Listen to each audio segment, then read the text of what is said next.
Hi, friend. I am so glad you decided to join me on this journey through B2B marketing. Today, I wanted to talk about numbers. As a society, we love numbers. We get on the scale to see how much we weigh. We check our bank accounts to see how much money we have. We watch the football games to see our team get the most points. But then we watch golf to see which golfer can get the least amount of strokes. When I was a swimmer and a swim coach, it was always the number. How fast can you do 50 yards of freestyle? How fast can you do a 200 IM? It was always about the time. Or how many strokes could you take before you take a breath? 5, 7?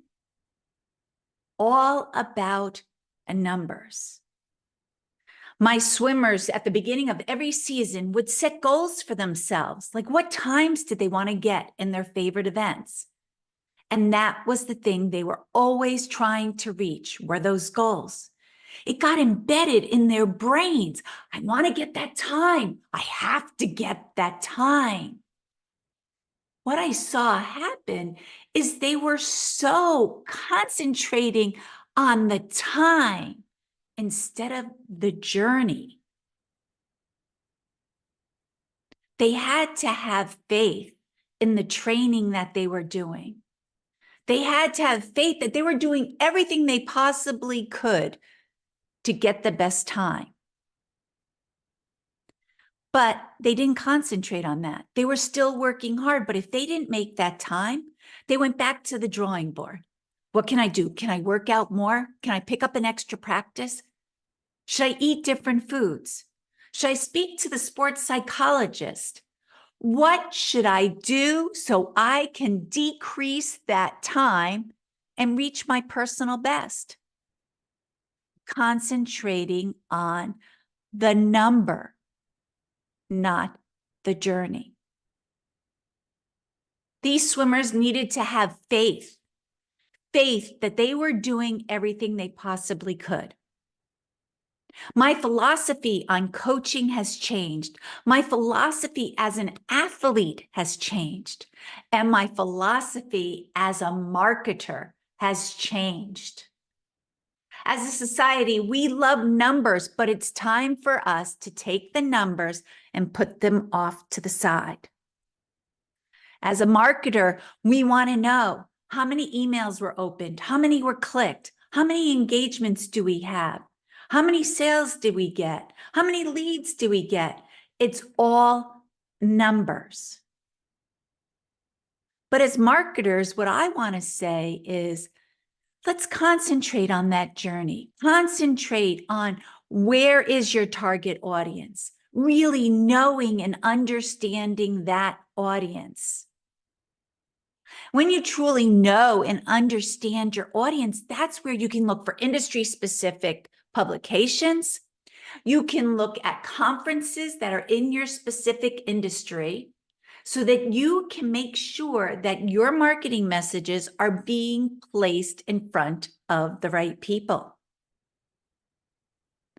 Talking with these editors, going to conferences, listening to what people are saying on the floor, the exhibit hall floor, you'll get ideas. What are their pain points? What are their challenges? So now you can create the right marketing message that would resonate with these people. It would be something they would be interested in. And then you also look at the calendar of the year. You look at what a publication is doing for a whole year, what topics they're talking about, when certain conferences are. Are they in the spring or in the fall? Or maybe they're summer and winter. Maybe they're a little different than the others. You look into all of that. And then when you align yourself as an industrial brand with the right external sources, you know the messaging to put out there because you've heard people talking about it at trade shows. You saw editors writing about it in their magazines. So the message will resonate. You send that message to them at the right time, it is going to work. So when you first put out that marketing message, maybe you don't get the numbers that you want. But I'm here to tell you, after being in marketing for over 30 years, it's time to have confidence, have faith in what you are doing, that you're on the right path.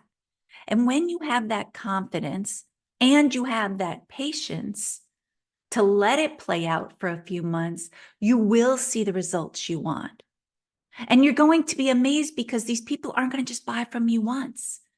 They are going to buy from you over and over again. And you're going to see your sales increase year after year. Now, there's different types of campaigns I have seen work. And let's just go through, there's three. Let's go through three right now. You can do an email blast promotion. You can have your press release distributed to their list. And then you could have social posts out there, giving that nice cohesive strategy across several different channels. You could send a print promotion with an email, with a written article that offers educational value.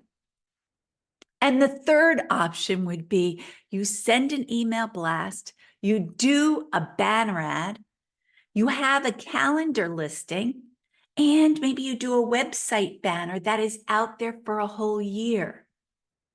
This just reinforces your brand.